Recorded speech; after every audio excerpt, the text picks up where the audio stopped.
Hey everyone, welcome to what I like to call Doug's 5 tips for surviving the lockdown. Now, as you know, you're probably all going crazy right now, being stuck at home, and I am trying to look on the positive side of, what can we do to make this lockdown a little bit better? And how can we come out of this on the other end, you know, looking better than when we went into it? So I'm really trying to stay positive. I'm really trying to, you know, come out of this with a different outlook in just life in general, you know? And I want to start out with just sharing some tips with you guys as to how you can make this lockdown just a little bit better. I mean, here we are going into week number 5. And let's be honest, we just don't know how long this is going to last. And all the projections, you know, some of them are looking, even 18 months. So we just don't know. We just have no idea. So here's some friendly tips. I hope you enjoy them. Let's go. Tip number 1. This is a great time if you don't consistently do devotions and you don't consistently have a time that you spend time with God. This is a great time.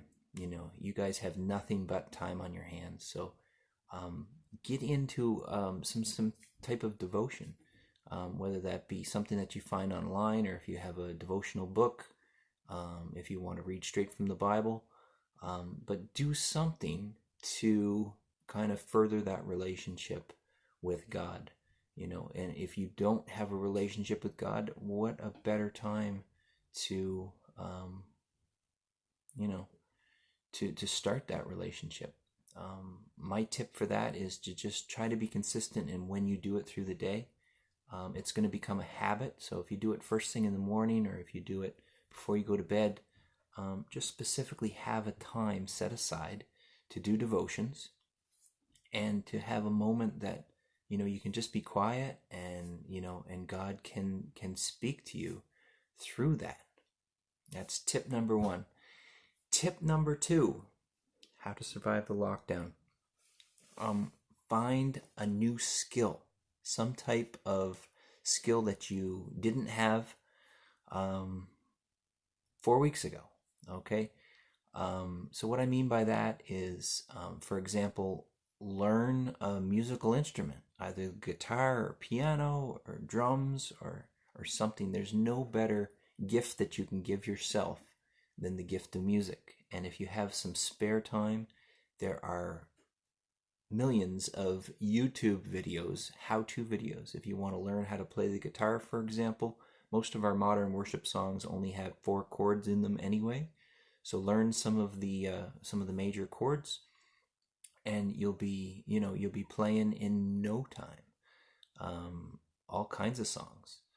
If it's the piano, just get a YouTube video how to learn a new skill. If it's cooking, learn how to cook. Learn how to make a cake. Just continue to kind of stretch yourself mentally, and try to avoid just going into your room and just being on your phone all the time, or screen time, or just watching TV all the time. You have to stimulate your brain more than just watching TV. Try to learn a new skill in all that spare time that you have. Tip number 3. Soon the snow that's on the ground, it's going to be melted in a couple days.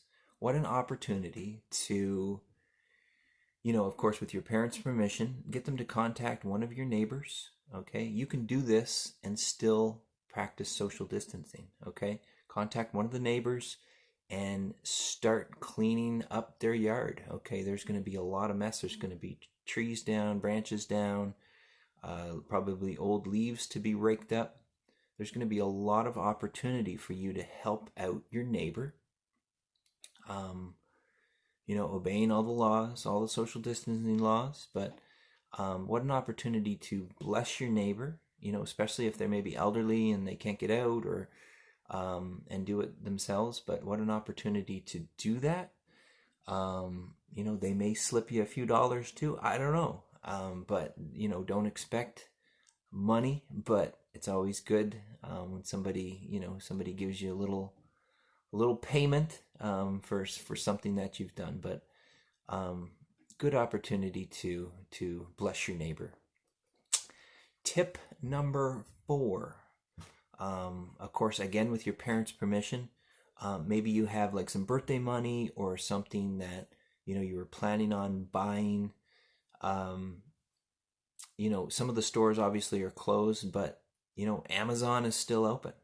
Go on to Amazon.ca with your parents' permission and order something. Order something online, whether that be a big Lego set, whether that be a board game that you can play with your family, but still try to do some shopping. Try to spend a little bit of maybe your money, your birthday money or graduation money or whatever that is.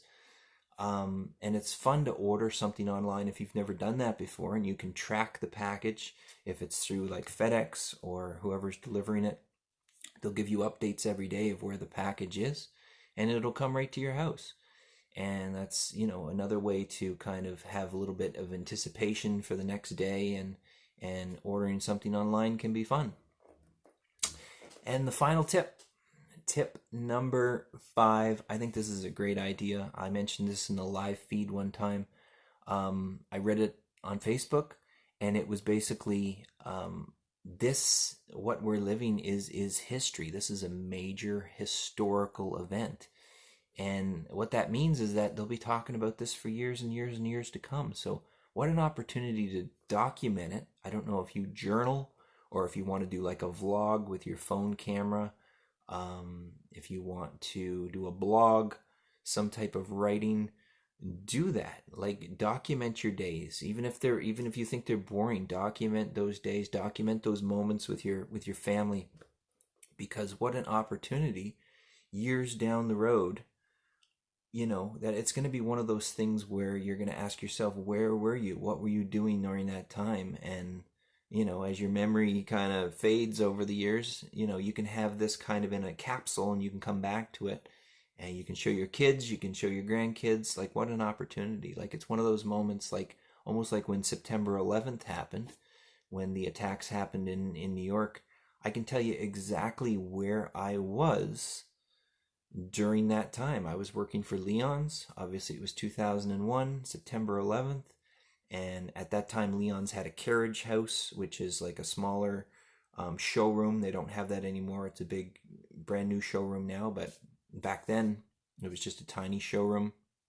And I was carrying a sofa with another coworker. And we happened to walk through the electronics department because that was where the loading bay was. And CNN was live on TV, and we saw the second plane go into the building, and that was just like a moment of just like shock, and I'll never forget that, because that was one of those moments, like, where were you? And you'll never forget where you were during that major historical event. So create a journal, do some sort of vlogging. It's awesome. It really is. I mean, you're just going to preserve those memories. So